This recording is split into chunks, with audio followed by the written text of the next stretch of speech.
Welcome to the Bite-Sized Bible, where we look at the Bible from a literary point of view and seek to understand the story the Bible is telling.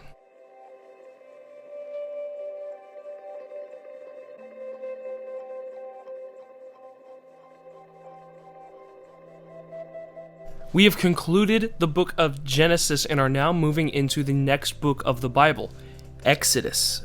The book of Genesis ended with Jacob's family moving down to Egypt and living there under Joseph's provision.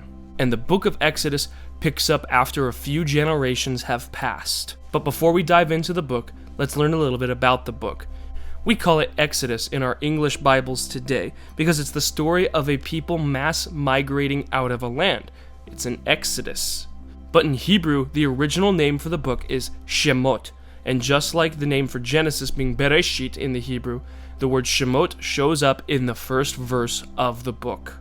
Ve'ola Shemot b'nei Yisrael haba'im Mitzrayim et Yaakov aish ve'beto ba'o. These are the names of the sons of Israel who came to Egypt with Jacob. The book starts off with a small genealogy of the descendants of the children of Jacob, all 12 of the tribes and their descendants. The book is divided into 40 chapters and in Hebrew into 11 parshot. The story of the book of Exodus is one of the most familiar in the Bible. It has been retold many times over the years in movies, TV shows, plays, and other mediums. And it is also retold every year during Passover, and it is remembered every Sabbath night. There's something about this story that speaks to everyone and connects with audiences all over the world. It's a story of slavery to freedom, from being oppressed to being liberated. It's a story of lives being changed from one of bondage to becoming a free people. In the Haggadah, which is a booklet that is used during the Passover Seder that retells the story of Exodus and gets you through the order of the meal, there is a quote from Rabbi Gamliel, who was the Apostle Paul's own teacher. And he said, "Generation by generation, each person must see himself as if he himself had come out of Egypt." By the time of the New Testament, this story was more than just something retold every year and remembered, but was expected to be lived out as a personal experience. Everyone should see themselves as if they also left Egypt, that they also left sin, that they also left bondage, and became a free people under God. There are some narrative tropes we find throughout the book of Exodus, but just like with Genesis, we're going to focus on one big one. But let's start with some of the smaller ones. We need to define a couple of terms as we go forward. First off is Mitzrayim, which is the word for Egypt. You probably heard me say that when I was saying the opening verse in Hebrew. Mitzrayim isn't just the word you would see on a map in Hebrew for where Egypt is. It also means the tight place, and it is supposed to be representative of slavery and slavery to sin specifically. Our antagonist, Pharaoh, is a sort of Satan figure. And by that, I mean the title Satan, which means the accuser or the one who stands opposed, because Pharaoh stands opposed to God and rejects his authority. We also see how God goes about choosing leaders, not looking at outward appearances, but at the matters of that individual's heart. And a major theme of the book of Exodus is the idea of monotheism versus polytheism, the belief in one God versus many gods. But the large overarching theme of the book of Exodus is about God's desire to be with his people. Towards the end of the book, and even throughout the rest of the books of the Torah, the phrase is often repeated by God, "I am the Lord your God who brought you out of the land of Egypt." God brought his people out because he wanted to bring them back to the land of their fathers, and he wanted to be with his people. So let's jump right into the book. As we go through the first couple parts of Exodus, you might notice some narrative parallels back to the book of Genesis. See if you can spot them. There are new names and new characters in this story, but some of the story points may seem more familiar than we realize. The book of Exodus opens with a genealogy chapter of the children of Jacob. Several generations have passed. They have been living in the land of Egypt for multiple generations now. Eventually, they grow to such a large number that the current Pharaoh, who did not know Joseph, is concerned. He sees them as a threat to Egypt's safety, thinking that they could overtake them or even conspire with Egypt's enemies to overthrow them. So Pharaoh enacts a decree of genocide. and orders that all Hebrew baby boys, upon being born, are thrown into the Nile to be drowned. This is where we meet some of our new characters. We meet Yocheved, who was a daughter of the tribe of Levi and gave birth to a son. Now the son is currently unnamed, but later we will know him as Moses. We also meet two midwives, Pua and Shaphrah, who perform an act of civil disobedience against Pharaoh because they believed that what he was doing was unethical and immoral. They refused to throw the baby boys into the Nile, but the midwives feared God and did not do as the king of Egypt commanded them, but let the male children live. But 3 months after the birth of baby Moses, Yocheved can't keep him hidden for very long. Babies, after all, make a lot of noise. They're hard to keep quiet. So she fashions a basket made out of reeds, covers it in pitch to waterproof it, places her newborn baby in the basket, and sends him down the Nile. She did this as an act hoping God would protect the child and spare his life. The basket floats down the river Nile and eventually ends up at the royal barge and is found by Pharaoh's own daughter. She decides she's going to raise this child as her own and names him Moses.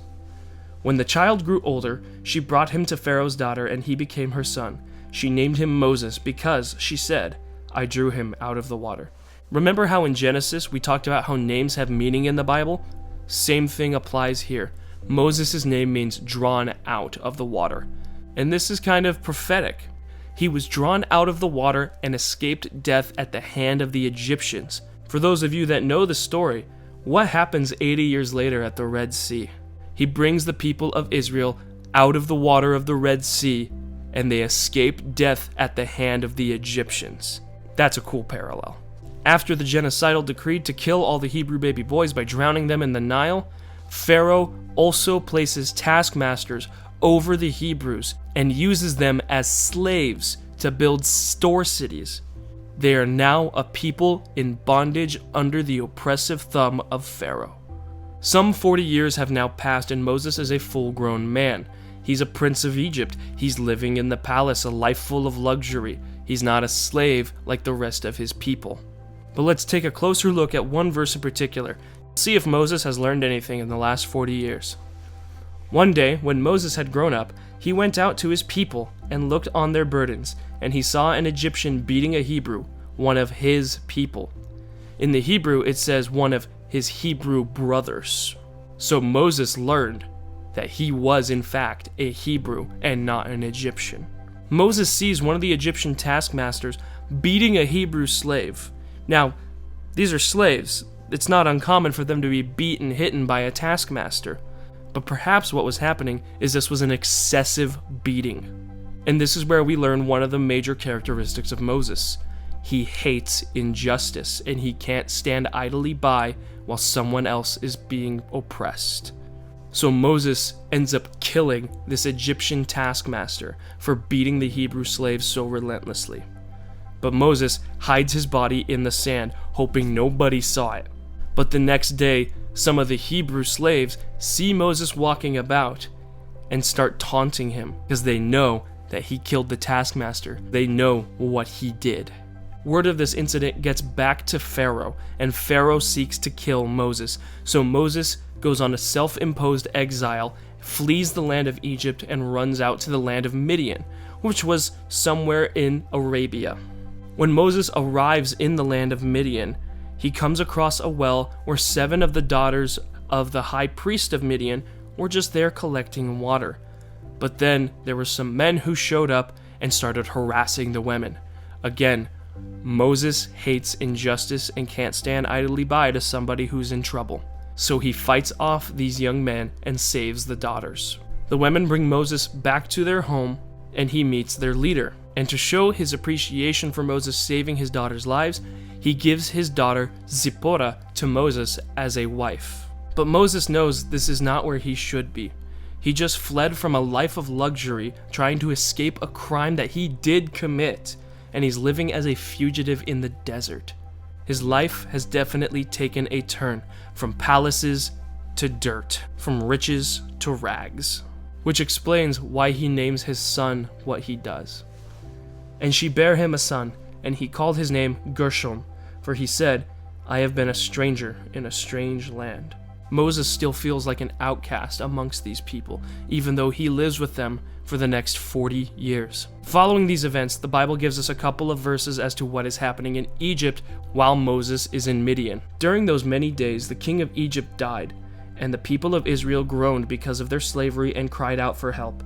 Their cry for rescue from slavery came up to God, and God heard their groaning, and God remembered his covenant with Abraham, with Isaac, and with Jacob. God saw the people of Israel, and God knew. God knew what? He heard the people, he knows about their oppression, but what did God know? He knew what he must do next. You see how the verse specifically mentions that God remembered his covenant with Abraham, Isaac, and Jacob, and then it says, God knew? He knew what he had to do. He had to make good on those promises that he made to Abraham, Isaac, and Jacob. But what exactly were those promises? Let's take a look. For Abraham, then the Lord said to Abram, know for certain that your offspring will be sojourners in a land that is not theirs, and will be servants there, and they will be afflicted for 400 years. But I will bring judgment on the nation that they serve, and afterward they shall come out with great possessions. For Isaac, sojourn in this land, and I will be with you and will bless you. For to you and your offspring I will give all of these lands, and I will establish the oath that I swore to Abraham your father. I will multiply your offspring as the stars of heaven, and will give to your offspring all these lands. In your offspring all the nations of the earth shall be blessed. And to Jacob, and behold, the Lord stood above it and said, I am the Lord, the God of Abraham your father, and the God of Isaac. The land on which you lie I will give to you and your offspring. Your offspring shall be like the dust of the earth, and you shall spread abroad to the west and to the east and to the north and to the south. And in you and your offspring shall all the families of the earth be blessed. Behold, I am with you, and will keep you wherever you go, and I will bring you back to this land, for I will not leave you until I have done what I have promised you. God's promise to Abraham, Isaac, and Jacob was that the land of Canaan that he brought Abram to would be the land that their descendants would reside in and be a kingdom of their own. But right now, they are slaves in Egypt, and so God knew that he had to get them out of there and make good on his promises to Abraham, Isaac, and Jacob. Like and subscribe for part 2.